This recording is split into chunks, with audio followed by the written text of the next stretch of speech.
We'll be bringing in the next speaker who will be talking about telling newsworthy stories. Telling newsworthy stories. Please kindly join me as we warmly welcome Olawale Adekola. Adekola.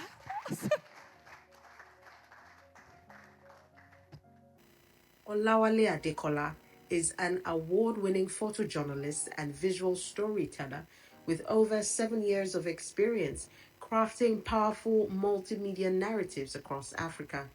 His work bridges journalism and art, capturing humanity through images that challenge perceptions and inspire change.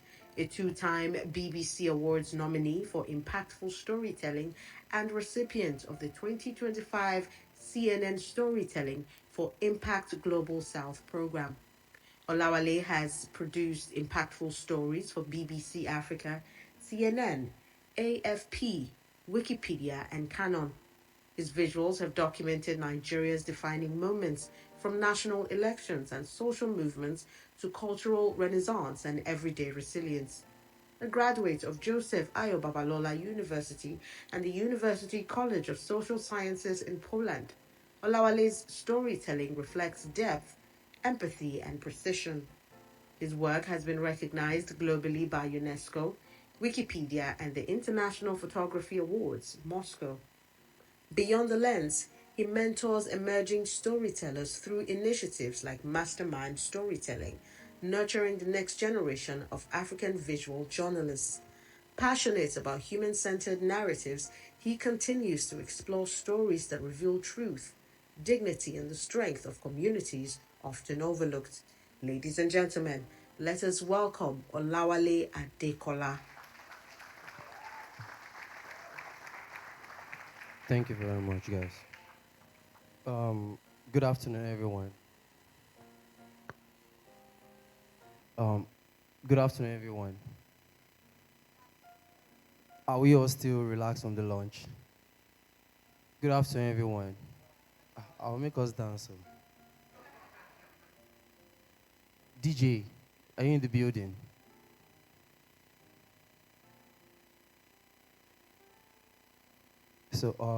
This session is an interactive session because I'm a man of few words, and whatever it is that I do, I know it's very uncommon. And I don't want to bore you with unfamiliar experiences, but I want us to carry every one of us along with the little knowledge that I've brought today. So, as you can all see, telling newsworthy stories. First, I would like to thank Baba Wale for making this happen. A round of applause for him, please. A round of applause. I'm someone who is not used to terrains like this, I'll be honest.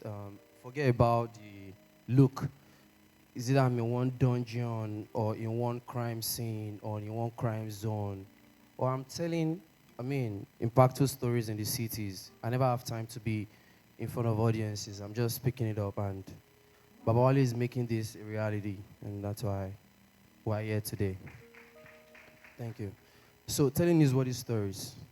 I want to, like I said, it's an interactive session, not where you will listen, trust me. You don't want to listen to these stories, but I want you to understand something from the interactions.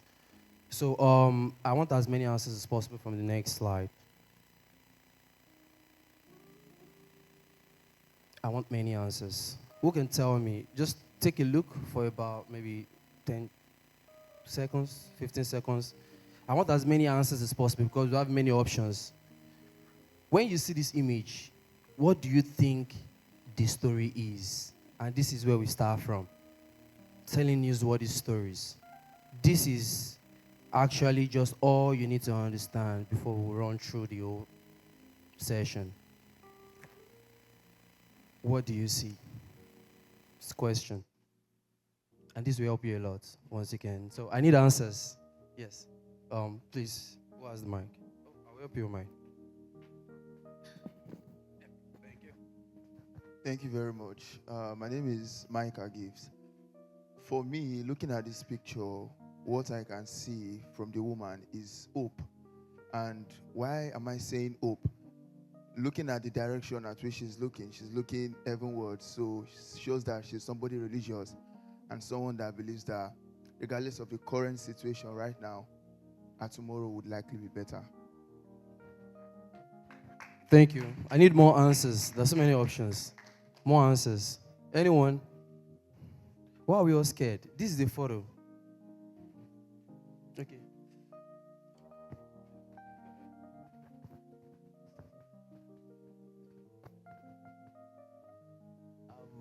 From our eyes, like eyes are powerful parts of the human experience. It communicates something that there is a longing for something that she has. Though we can't see each other, but she communicates that with her eyes looking upward. And just like what he said, hope. But from the eyes, that's what I see. Thank you. More answers, please. Yeah, okay. From my perspective, it's kind of different. I see someone she's remembering some experiences from the past. Like, I don't know. For me, if it's hope, there will be like some her eyes have looked a little different from this. She gets, but this looks like she's remembering something, like she's remembering an experience. That's what I feel. That's what this picture is telling me. Like I'm thinking about the past, remembering something that's happened or some experiences. Something like that. Thank you very much. Yeah, I can see that man longing.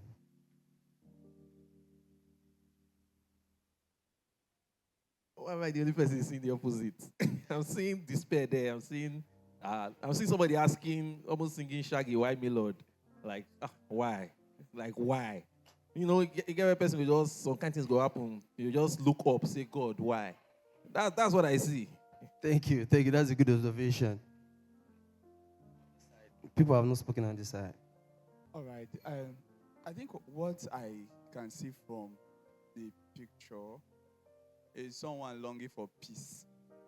I think someone that has been through a lot of struggles, moments of crisis, and just longing for something that is far, like longing for peace.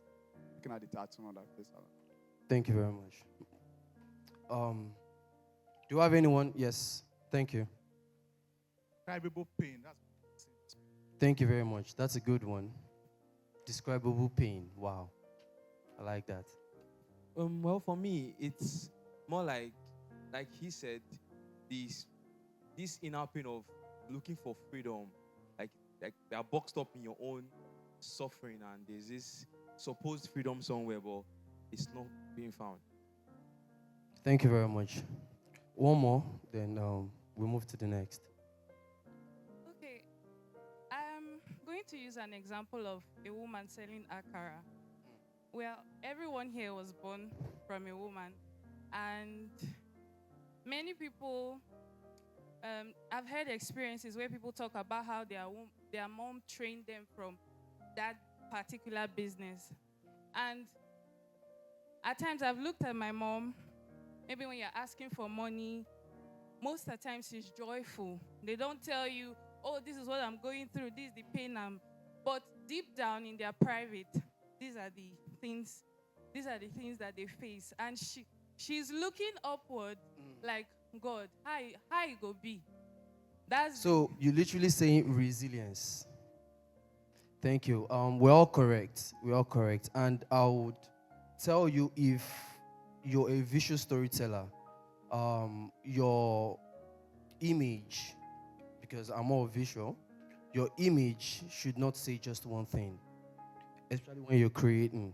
And that's when you have something called newsworthy. This image represents all that you see here, from poverty to struggle to survival to hope to pride to resilience. Why would I say that? This is a portrait of a woman. I don't know. Okay, sorry, this has been it. This is a portrait of a woman in Makoko in Lagos that the government has just destroyed her home, our only hope, our only survivor, our only struggle. And Makoko is also known for poverty, right? And she has said she's not going to give up. She's going to train her children. So because of the topic we have in Newsworthy, I have a picture of her and her son, right? So this, you send this to New York Times, for example, a collection, just not even up to 10 shot, that actually really represent all of this. I'm very sure New York Times is going to pay in dollars. And that is the reason why we're here to speak about telling newsworthy stories, because you wouldn't see this image to deter our dignity. You wouldn't see this image to try any mode of poverty, but it still tells the story. Yes, now we're moving into the main newsworthy story. Now, I want us to differentiate something. Would you say this is newsworthy? Wow. Would you say this is newsworthy? But you wouldn't say that to this in the first instance, if I'm correct. Right. And what makes a story newsworthy? It's here already. I mean, so I'm just here to teach. I'm here to inspire. I'm here to put us in various mind perspective to how we see visual storytelling. I know there are a lot of portrait photographers, filmmakers, but with the understanding of telling newsworthy stories, you would not struggle to make your ideas go global. That's what I can tell you. What makes a newsworthy story? I'm not saying you should go and snap where they are killing people, because you have to be professional. So telling newsworthy story, like I said, it's not just the urgency. I could still put up this story, well, probably because I work for the BBC and freelance for the CNN now. I might not be able to send this to New York Times because it has been commissioned by another organization. But everyone in the room here can find stories. You've been listening to lectures. I've been following what Bernard said as well, identifying that story, right? I'm not going to Makoko to show the dirtiness of the environment or how children are living in the waters, the dirt, whatever it is, that we think it is intriguing to the audience. And we also spoke about audience. You need to understand what your audience are really connected to. For me, as a journalist, my audience are not really intrigued by seeing death, poor people, and all of that. Yeah, it sells, but for me, I have a style at which I protect my own African truth. And this is how I protect my own truth. Not by deteriorating the society where you belong or anything else. So to move further, I know we all experience NSAS protest, if I'm correct. We're all photographers or filmmakers or visual. I'm very sure we all experience NSAS protest. At that point, as a creative, how many of you thought, as I'm fighting for my country, you all went out with cameras, phones, drones, all the equipment in the world? How many of you at some point thought, I'm not just going to report the urgency of the police, but I want to make an impact with my story while you're still on the ground? Because you have a duty as visual storytellers to make impact. How many sat down before they went out, despite the noise, and say, yes, there's an urgency for people to see my pictures. The urgency is for people to see my reels. But how many of us sat down and say, I have to make an impact in my own little way by doing this? Telling newsworthy stories is not just the conflict, like we all see, police and citizens fighting. If 10 people or 20 people had captured where a police was beating someone up, now the question you need to ask yourself is, what is the connection that is going to be different from all the pictures? Because you're not the only one photographing, and you won't say, hey, wait, it is my picture, don't take it. Now, these pictures are going to different mediums, right? But if you have this at the back of your mind, I want to make a connection. They will come for you. You won't go to them. Even if you post on your page, you get emails. Can you send us series? And that is how your work goes global. I'm not a fan of virality. I'm a fan of substance.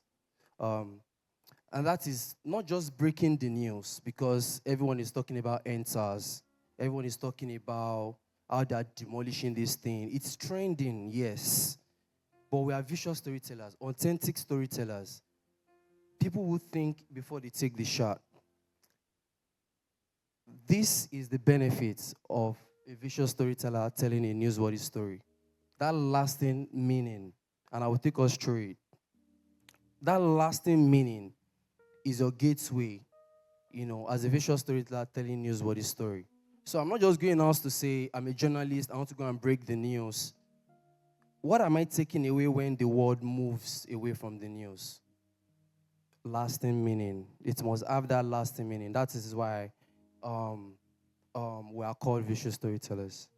I hope we're all following. Sorry, I know I sound really off the usual topic, but I hope we're all following. Thank you very much.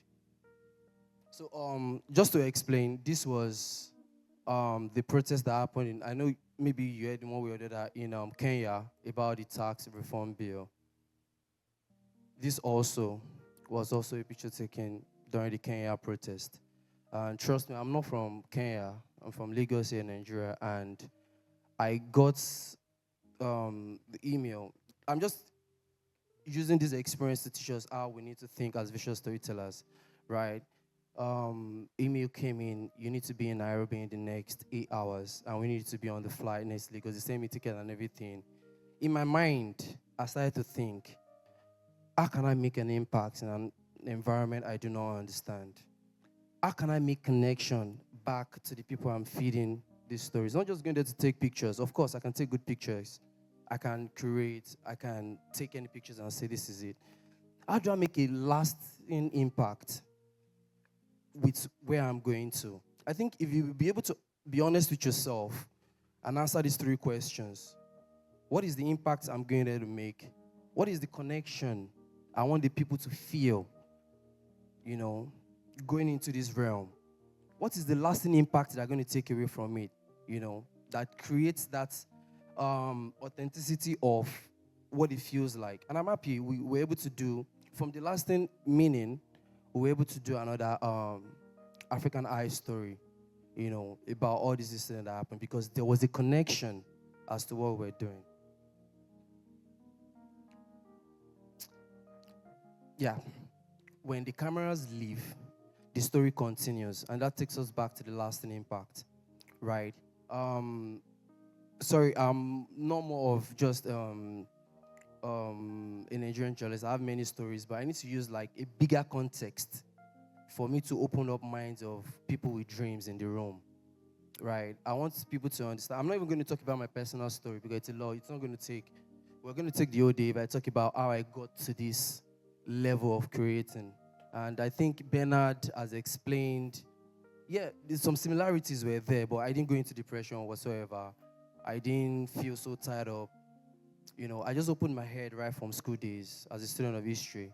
I started to create in my head, what if I was in that scene in 1960? What would I have done? So these are the questions you need to equip yourself with. You need to reminisce. Even if Babawale has told me, I need you to document what they're selling in there.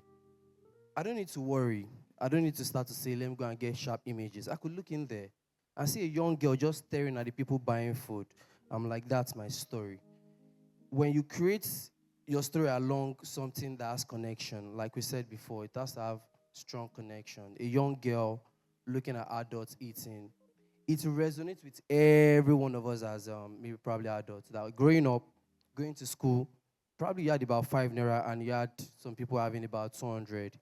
You'll be able to resonate, and that gives a lasting meaning to just people buying food. Just people buying food.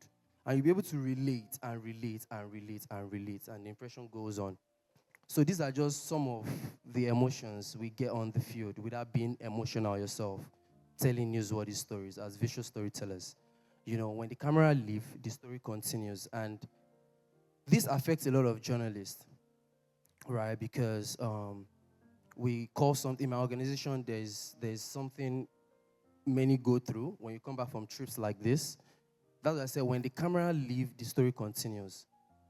It's in two ways. It's either it continues in the way you've prepared your mind, or it continues the other way around, going for consultations, mental trauma, because what you've witnessed has to do with so much thought process that has to do with the impact. Now the story continues, the impact is ringing in your head. The connection you've had with these guys, what they've said to you, right? The way you've actually positioned your story, because they do not know what you're using the content to do as visual storytellers. They'll be just like, oh, camera, just, but you are not just holding a camera, You're a visual storyteller equipped with the skill, equipped with the intellect to create nothing but the last meaning to what you're doing. So, yes, this was, I don't know, I'm very sure when Buhari died, we never had something like this. You all understand. But going into a country where the former opposition leader died, I'm very sure, I'm unapologetic about tribes when it comes to journalism or religion. I'm not a part of that. I'm just a visual storyteller, equipped to create a lasting memory. When in Kenya, when Odinga died, you could see different forms of emotions. And I thought to myself, this is really uncommon in the African context, where an African leader, maybe probably he didn't even rule Kenya, died. You could see the number of emotions. Everyone wants to just have a look. You could see the emotions all around. This is a very good representation of history as a visual storyteller. Because how would you have told that story of the former opposition leader in Kenya who died after fighting for good 5 terms? But you want to create history. You want to create lasting meaning. Don't let's forget, I'll still always go back. It's very not just so hard. But in the implementation is very much difficult if you do not have these 3 things at the back of your mind. The impact of his death, the connection of his death, and it has a really strong lasting meaning because you seeing this image remembers. It brings you back the memory of who Odinga was, right? Just one shot, 3 minutes. So, as a visual storytellers telling newsworthy stories, you think more than a normal person. That's just the summary of what I'm trying to do. You think more.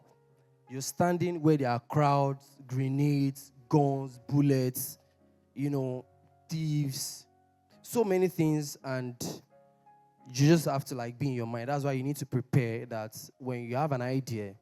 For instance, you just woke up that they said something is happening in Edo, and you happen to be in that region. You heard there are court clash. You don't have to be in the heart of the court clash to tell a lasting meaning and a connecting story and to make an impact, to let the world understand what's going. Or moving ahead now. So this is the protest of Gen Zs in Morocco. And months before this protest, I was in Morocco. It looks peaceful, to be honest. And as visual storytellers, you can't afford to be biased. You can't afford to tell stories through your biased emotions. Yeah. That is one thing I know. Telling is what these stories would not allow. It's not about how you feel. And it's about how you feel. When I say it's not about how you feel, it's because they're trying to make lasting impact. How you feel right now could change tomorrow. And the way you felt yesterday could change the lasting impact, could change the connection. So you have to connect with an open mind. And when I got to whatever it is in Morocco, there was no joy of to say it's peaceful. Let me look for the peaceful side. You need to tell the story the way it is. Why are they protesting? What is the reason behind it? And I think you'll be able to get many answers as to the angle at which you'll be able to tell that story in a way to be unique and unique to yours and you alone. Okay, this is just now where my personal story comes in. Beyond the lens, right? I'm not holding a camera now, and nobody knows who I am. As visual storytellers, we are not just witnesses, like I've explained before, but we are interpreters. And the ability for you to to interpret situations makes you a visual storyteller who can do newsworthy stories at any point in time. There are different kind of stories, but I've used those crime scenes to create like some sort of like a rise to the thoughts.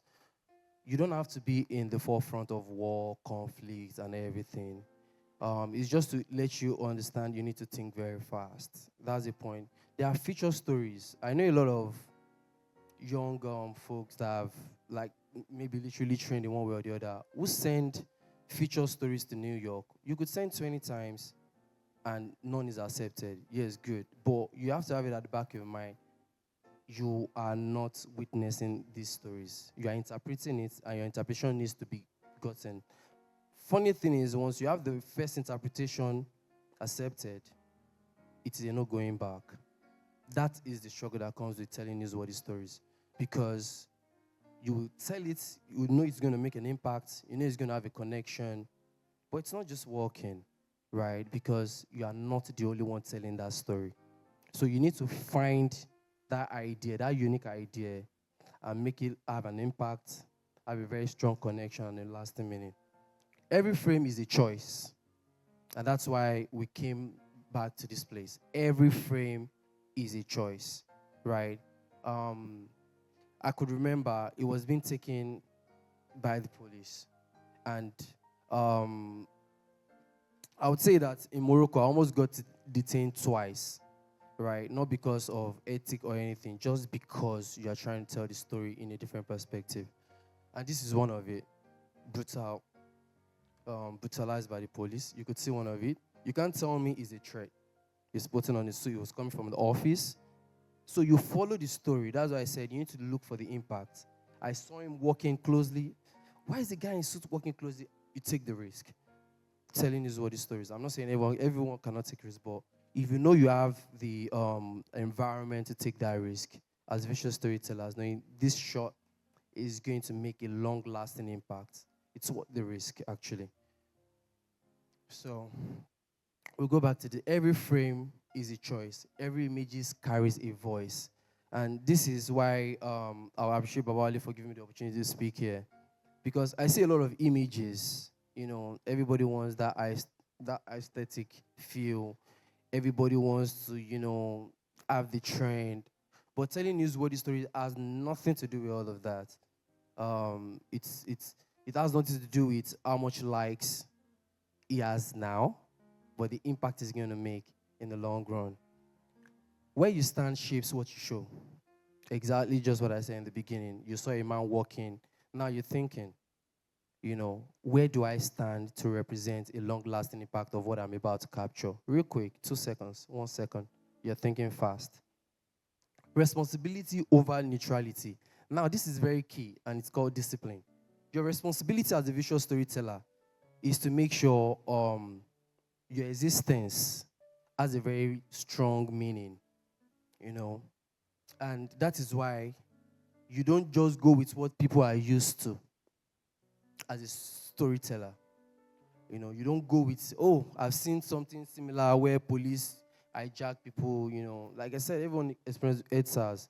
If I'm going to shoot another kind of, maybe another kind of a stage EDSARS, I have different perspective. I won't go that, the police that are brutal and you are taking police, and you want everyone to think you've done a good job. It might be a good job, but it might in the place of you representing neutrality rather than a very strong responsibility of telling such stories. Power lies in perspective. Very, very simple, straight up word. The power of how you've visualized a perspective. That's where the power is. That's where the power is. I'm going to take a lot of questions because I know this sounds really like a different realm. So, yeah. Okay. I want you to pause that first. Yeah, good. Okay. Can I have that paused? So I can give a breakdown to what led to that. No. Okay. Now, yes, I will pause. Pushing boundaries creatively and ethically, which is very, very key to our storytelling in Africa. Very, very, very key. And I'm saying all of these things pure and raw, right? I'm not trying to infiltrate anything. I'm not trying to make anything feels good and nice. I just want us to learn that holding a camera comes with a lot of responsibilities. I think that's what I'm trying to do here. I've not talked about portraits. I didn't start as a documentary filmmaker or as a news person. I started off on the street as well, trying to break the normal challenges of stereotyping, of how we see ourselves. So we are all from different ethnic backgrounds, but we all know about Biafra War, right? And Biafra War happened in 1967 to 1970. And I thought to myself, as a student of history, what can I do to bring back this same message from a very fresh perspective? Like I said, pushing boundaries. You have to push these boundaries to tell authentic stories, or else you go back to telling neutral stories. And you have to ask yourself, why is my story just neutral? Because you have to push boundaries. These boundaries are very, very, very, very, what I call discipline, because you have to leave your comfort zone to push these boundaries. You need to use constraints as creative tools. I could remember telling this story. We had no clue. We just know there's a town where civil war happened in the southwest, which has never been told in history. Relics still there. Pain still there. Agony still there in 2025. And what came to my mind at first is I'm going to have a lot of constraints. I'm going to have to face a lot of foes. I'm going to have to face a lot of things going into this dungeon. There are people living there, they know themselves. You can't pass through and, you won't have a test of time. Making the familiar unfamiliar, defamiliarize, like I would say. I just use the word familiar as a simple term. You have to defamiliarize yourself, you know. Make the familiar on. Everybody knows civil war happened. But I wasn't trying to speak about this story from an angle of whether Igbo was right or the Nigerian government was right or the military government was right or how many people they killed or what led to the war. I had to make the familiar. We're all familiar with Biafra. I have to make it unfamiliar for you to be able to actually connect the story of Biafra. Tell African stories through dignity and not pity. This is what I stand for as a storyteller in African continent. And you could see that with Larry Madowo of CNN as well. He never joked with anything that has to do with Africa. Nigeria, Tanzania, Kenya, whatever it is. And we're all here seated today in Benin. You could find yourself tomorrow in Tanzania. What are you going to do? You could find yourself tomorrow probably in Mozambique. What are you going to do? Right? Would you say, oh, my audiences are not here, or they don't tell the kind of stories I tell? This is where it comes. Telling African, if you start to tell your story in Nigeria to get pity party, to get likes, to get people to say, oh, it's unfair, put outbreak, when you leave that environment of your audience, you might struggle to tell stories, whatever story it may be. This is not a breaking news, so it's also a news. So I don't want us to see telling newsworthy stories as it is happening now. Like I said, this happened since 1967 to 1970. What is making it newsworthy? Please, let me wake cameraman up, please. Yeah, thank you. What is making this of 1970 newsworthy, right? I'm going to play for us now to just listen to the perspective, to the pain, without pity. War is wicked. I wanted to increase the volume, please. During that Biafra war, people were in survival. Now, God mercy. The so-called rising sun of Biafra is set forever. The tragic chapter of violence is just ended.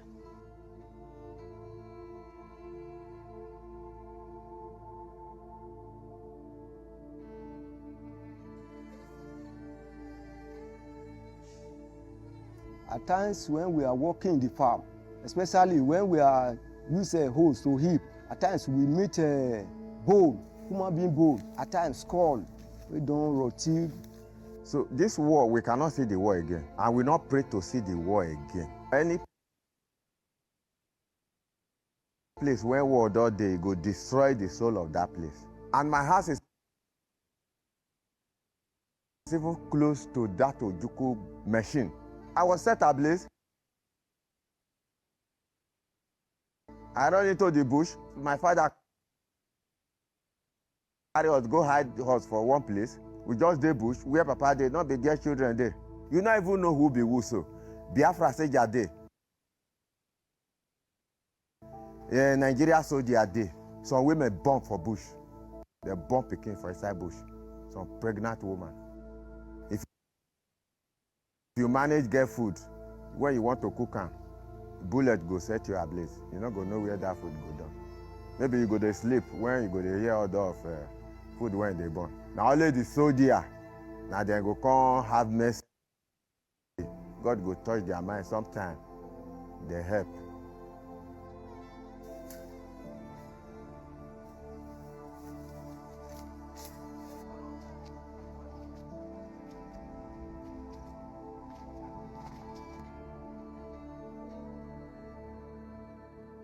When you plant cassava, it will not yield well. When you put fire, time for burning farm.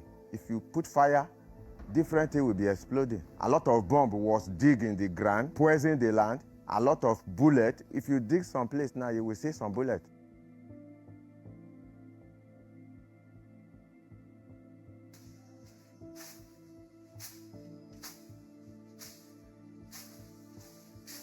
Since where the war don't finish, where don't go.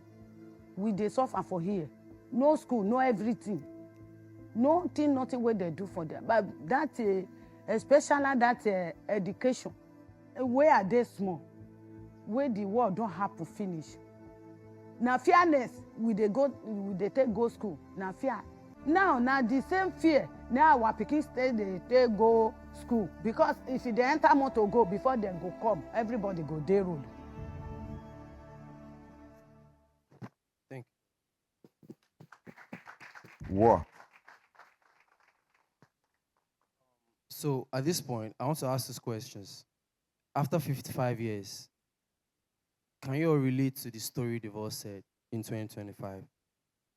Please, I want us to answer. Can we all relate? Thank you very much, guys. So that is what I was trying to talk about, dignity and not pity. I'm very sure watching this stuff, you were not pitying them. You were learning what is going on in 2025 as to Biafra, the effect, the aftermath. You know, even if you don't want to know about Biafra, you have to go and Google search lasting meaning, right?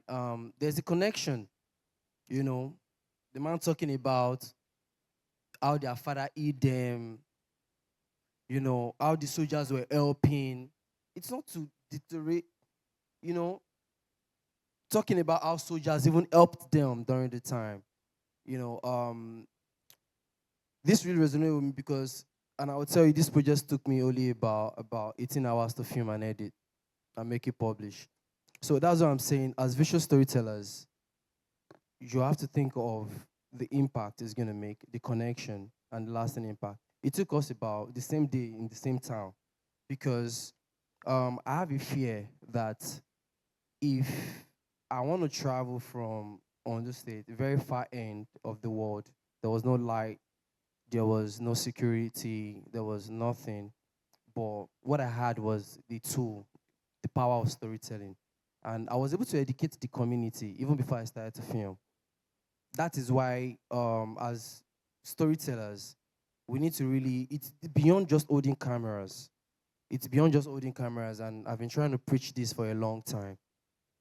We sat for about like an hour trying to educate. That's what we do, and that's what I'm trying to do here. That's why I'm not trying to talk about my personal experience. As storytellers, we educate because you know where you want to take their story to. If they do not know, you might not have the possibility of creating something that will have lasting impact. It could trend, but would you be loved when you go back to where you've created that story? I'm very sure if they see me today, because as we speak today, I think I've done something like this for about 3 communities. There's one other town too at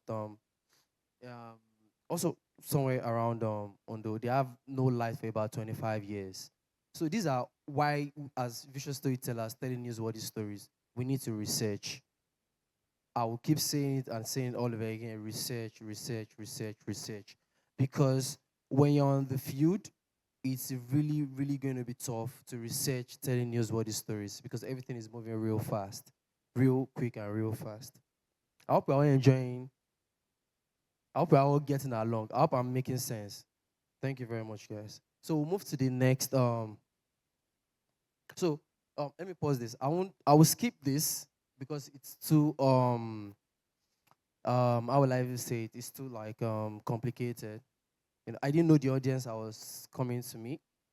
I'm not saying you're not great, but I thought playing feature stories would resonate. But do you all want me to play it or I skip? Oh, okay, thank you. Majority carries the vote. Okay. Just imagine being woken up in the morning by a very terrible bomb blast. Matumizi ya silaha nzito nzito yaliweza kuongezeka. It was very, very, very scary. Miundombinu iliharibika pia kwa kiasi kikubwa. We packed our hand luggage and the road was bad. Hakuna kivuli, hakuna sehemu unaweza kupata maji, na sehemu mnaolala ni sehemu ya wazi tu. I feel guilty. I left my friends there. Residents flee the Sudanese capital as the death toll from violence between army and paramilitary forces climbs.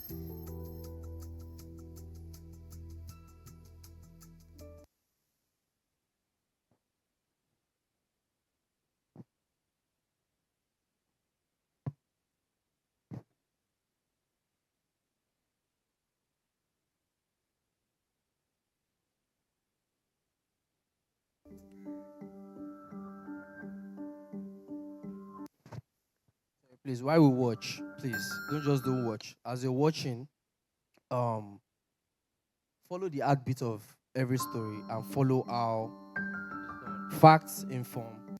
Every story needs an heartbeat, and these are the heartbeats of whatever is going on in Sudan. And I'm very sure we all heard about how El Fasher was taken over about weeks ago. This led to whatever it is then. So that's why I said lasting meaning. You are not doing it because you want the internet to just say, oh, he's a journalist. I'm very sure none of you even know me on the internet.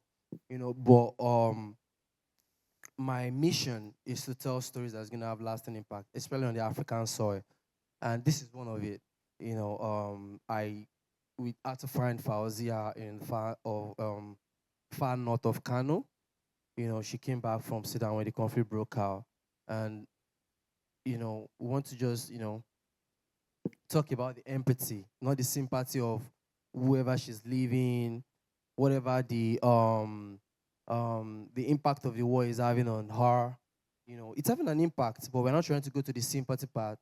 We're trying for people to empathize with whatever is going on there for sure, and to show resilience alongside the struggle they are going through right now as the new reality.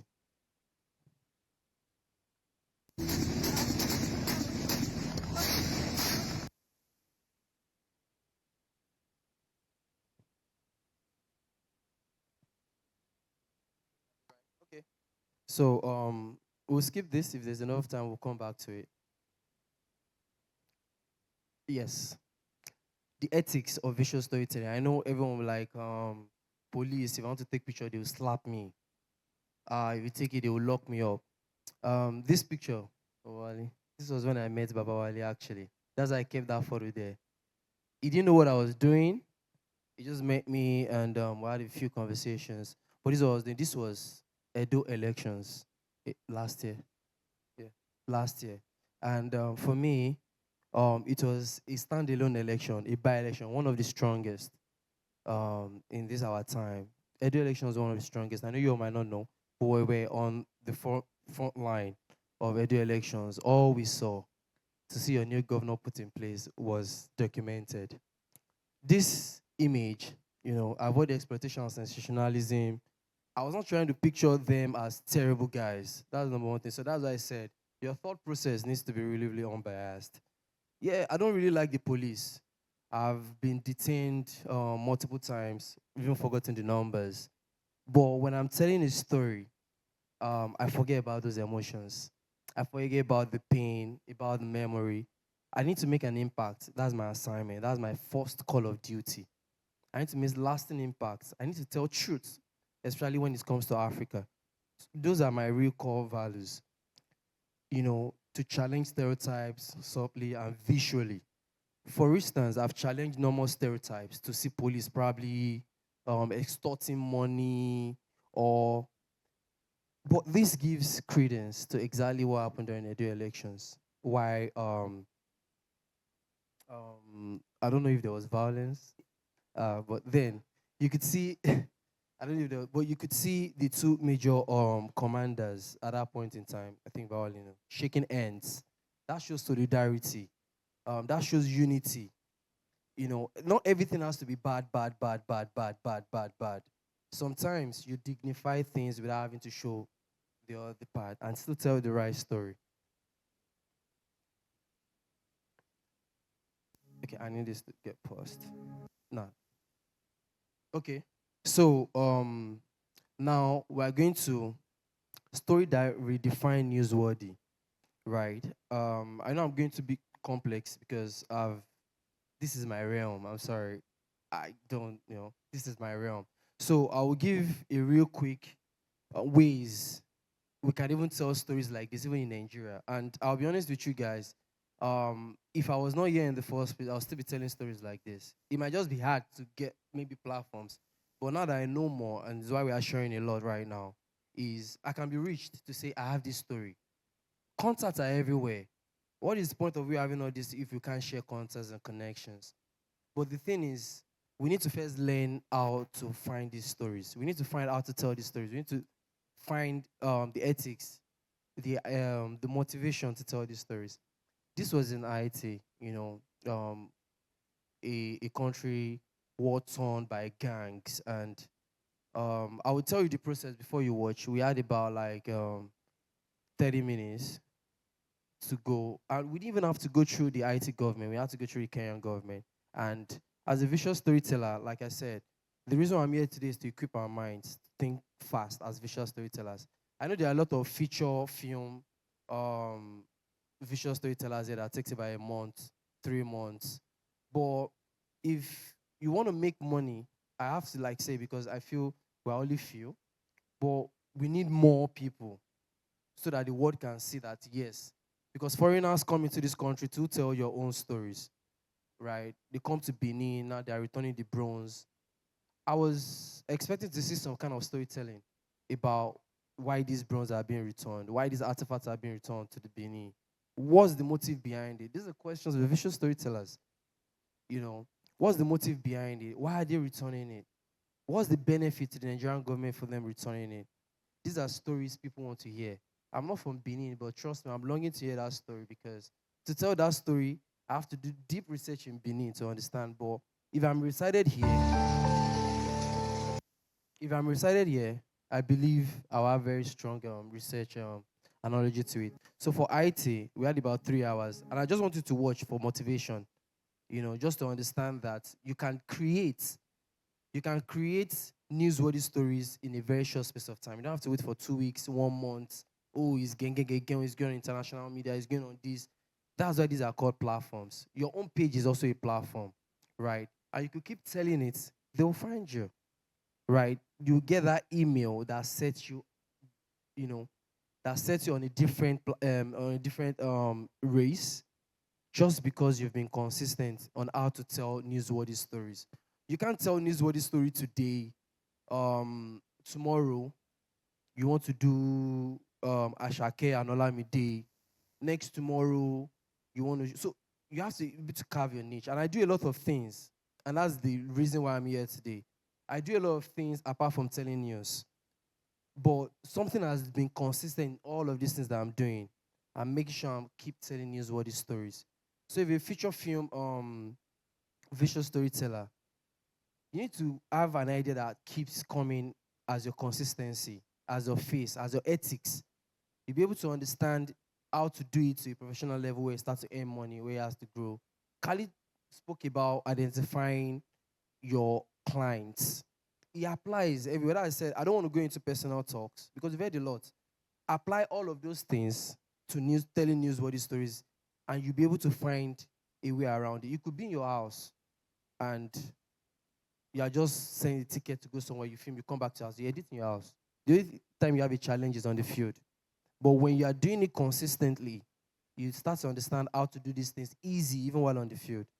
So I'm going to play this IT story just to have a feel that as much as it looks scary, for visual storytellers, it's something we can also achieve. Haiti.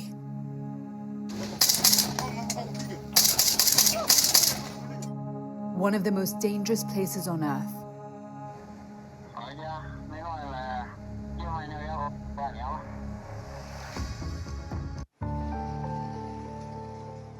So now, I just find that people don't really respect women. So now, to come back to what we like to do, I said something the other time. You can't be doing this one. But as visual storytellers, I want to show you a proof that I don't just shoot wars and conflict. This was Thames, right? And that's why I said we have to do a lot of research. And when you look at the story angle, I'm a fan of women doing great things. I've told a lot of women angle stories. I don't know, maybe you're all about a grandma that was lifting a weight. I don't know, maybe you've seen the story. Exactly, it's one of those. You can always find story, not just by what you think. Like I said, perspective, what everyone is going to do. What's it called? Not the neutral story everybody knows. Everybody knows Thames as a singer. Everybody knows Thames as the superstar who bought this one, who did this. And I know everybody will say, she has big, as a visual storyteller, you can't think in that manner and have good story angle as to what you want to tell. This is Thames, who had, for my research, I realized she was trying to raise another army, just as I'm trying to do now, raising an army of visual storytellers who is going to be telling newsworthy stories, like journalists and stuff. Thames thought to herself, and that's how to find stories that have long-lasting impacts, that has a connection. There was a connection here, and there was a long-lasting impact, especially to young ladies. And that was my own message. I wanted to inspire young ladies who are in the music industry, who were finding it hard to excel, who were always stereotyped by men, who just can't move forward because they are just simply women.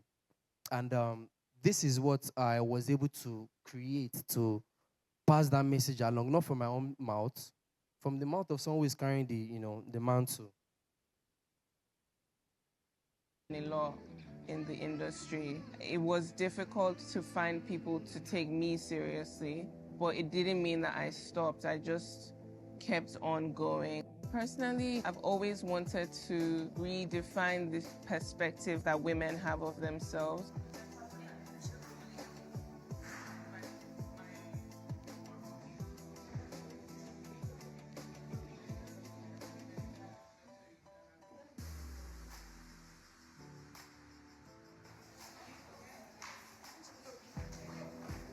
As a woman myself, I'm the best person to start something like this, because that's really the aim of this, is to change the way people see women and to change the way women see themselves in music.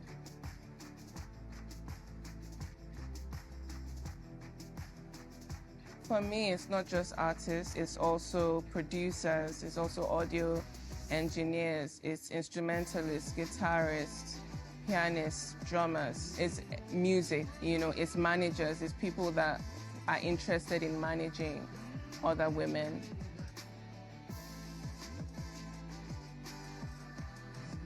When people tell you to change your sound, change your style, you look at them and you say no. If it means me not being signed, I was okay not being signed. I went to a couple places that didn't sign me, and I was okay with that.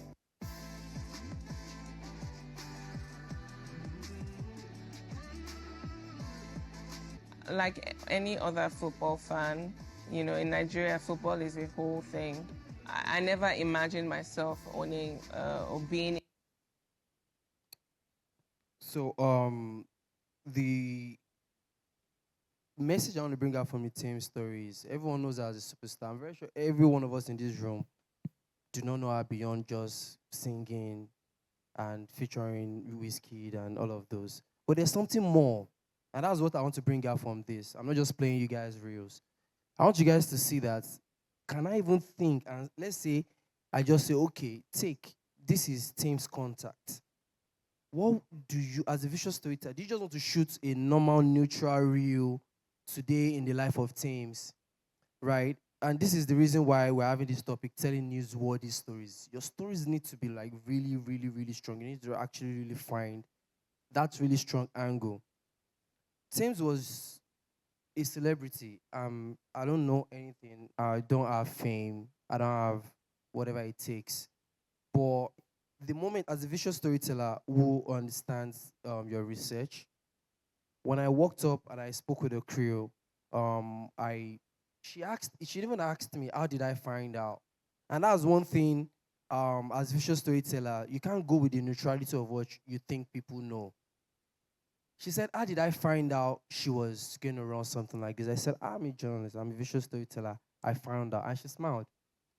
And that's what led to this. She was coming to Nigeria to maybe do this, but primarily was to launch a new album. But I was not interested in talking about the new album. Yeah, it's going to give me reels, a couple of blogs we repost. I'm going to have like maybe 15,000 likes. I have lots of all of those that comes with virality. But to me, as a visual storyteller, I said to myself, I don't think um, I would trade virality for the long-lasting impact of the kind of stories that I tell. And that's how it came about, talking about our initiative for young African ladies. She was doing it on the low. She did the other one in Kenya. I'm not sure it's as loud as the one she did in Nigeria. Now we are coming to the end of the slide. What story will you tell next? Can like 10 people tell me what kind of story they've had in their mind? And with what I've shared today, do they have any story they would like to share next? I'll be very happy to help them develop it as much as I can, to see, let them have a taste of what it feels like when people are giving you comments on how you find out your story. What story would anyone like to tell you next? I would like to hear from the audience. Good. Sis.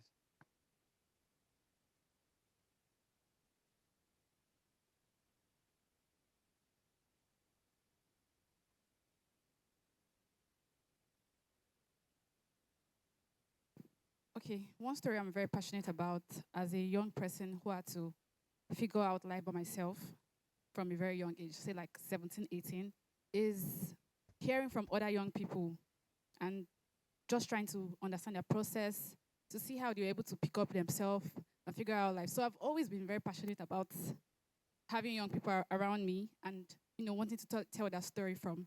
That's very broad. Okay. But like in the creativity sense and business, yes. So young people in business. So yeah, we are here to learn. Okay. Right? Can you tie, this is very broad, if you ask me, right? And this is how it works. I want you to tie it to an human angle story. Who do you know that is going through what you're talking about? How many of them? I know a number of persons because I mentor young people myself. Mm. So when I say pick up themselves, I'm talking in business, starting a business and growing a business and being able to be stable in business. So young people, particularly like teenagers and in their early 20s. So I'm very passionate about them telling their stories. So people don't see the process and how they're able to balance maybe school and work. Yes, that's the story I want to tell. Great, thank you. Yep.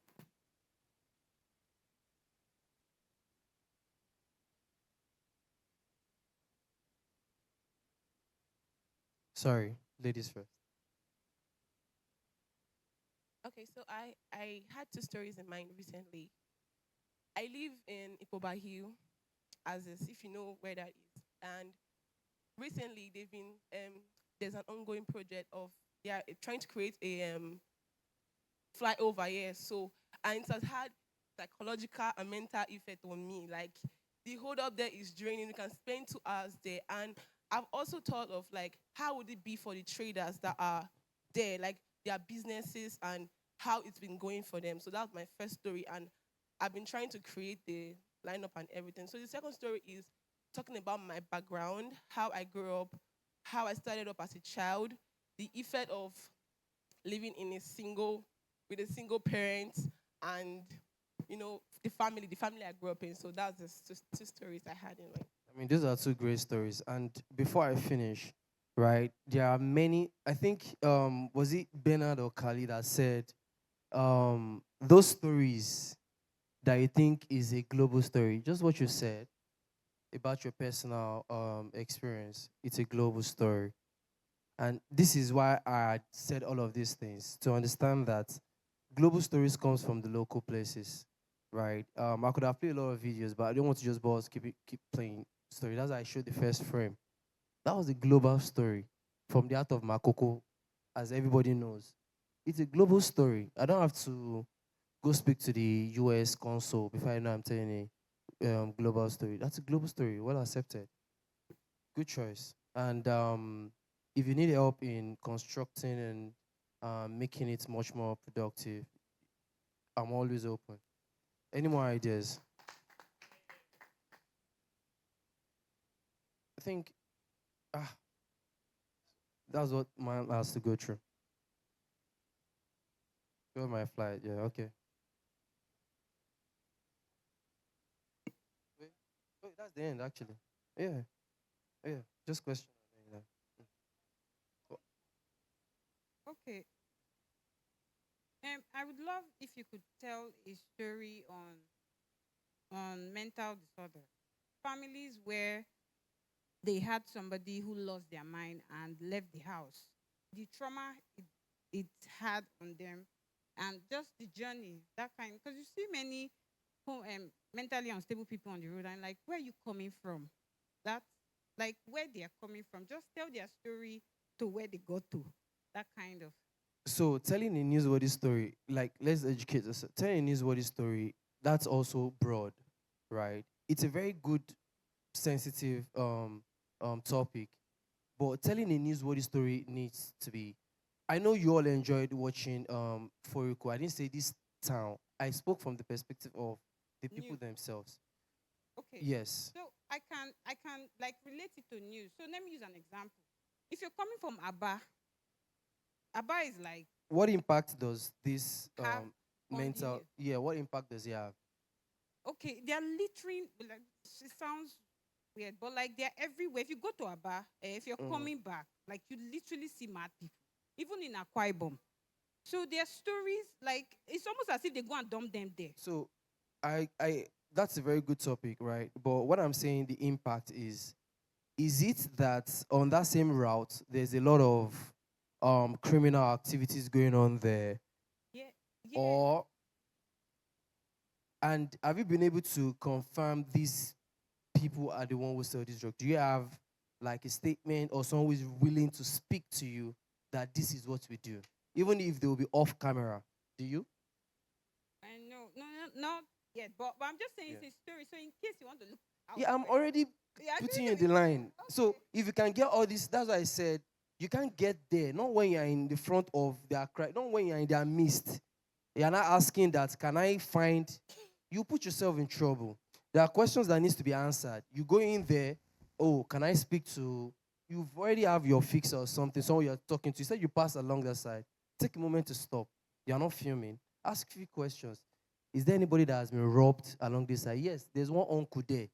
They've just robbed him like last week. Go to the uncle and say, Uncle, sorry, oh, I heard that you were robbed last week. I'm sorry. I know you must be going through a bad time, but as this been happening over the years, you are not now telling the story. He is telling the story from his own perspective. That's why I said, you are the priest. Let's say you are the pastor, right? You are not the one performing the spiritual. You are just like a vessel as a storyteller, right? They need to speak from their own perspective. He will not be the one to tell you, well, I can confirm to you that these people are drug dealers. You won't be the one to conclude that yourself, but your story needs to like move people for open mind. As I said about being not biased, right? When you're thinking of a story, you take out your emotions, even if it has killed one of your own, right? But you need to make it neutral. You need to make the story much more let the audience, let them see every side of it. Now I have to go because Bawala has climbed the stage. Thank you so much, guys. If there is any more ways we can chat, Yes, and also this picture was taken before the start of Edo elections when I was just giving pep talk to some kids. So we can always, my doors are always very open. I'm not a social friendly person, so just bear with me. It's not pride, it's just the kind of work I do. So thank you very much, guys. I'm so really happy to be here, and thank you so much, Babali, for having me. Thank you so much, everyone. I know you. Does anyone have a question? Not. You have a question. A question.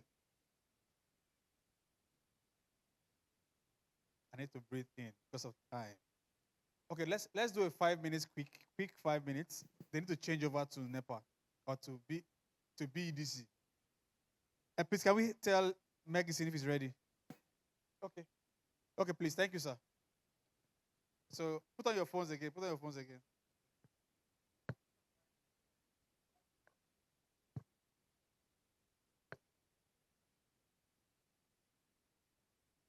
Story worthy, right?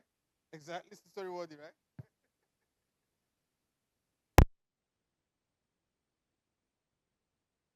How did calligraphy put it? One person, not the one car, not the form entourage. We need cars to form the entourage. And when you're in an entourage, nobody sees if it's a Ferrari or a Land Cruiser. All they see are cars are coming. And that way, nobody's going to point to that your work is not good or your work is bad or your work is. It's our work, it's a collective. So part of it is for every one of us, we'll find some time between now and the end of the year, hopefully. Someone please take note of that for me. We'll put out a poll again. Who are the speakers that you want to learn from, that you want us to reach out to get them to come to Benin to help us grow as an industry? So please, that is an assignment on our shoulders. Someone please take note of that. We'll put it out for us to do that. Once again, thank you, Wally. Last year we had Sadiq Adelaku, and this year we have Wally. So these are people who are risking their lives to tell the story, our stories. If you want to join them, he's available. You can. It's open. Reach out to them. You can learn from Bernard. Bernard, there's a quote from Bernard. The street is always smiling. How do you complete it again?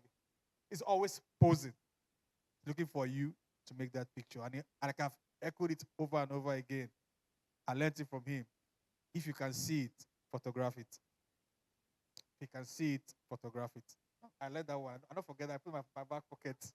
So once again, thank you, Wally. On behalf of Tell That Story, present this to you. And say thank you so much for coming.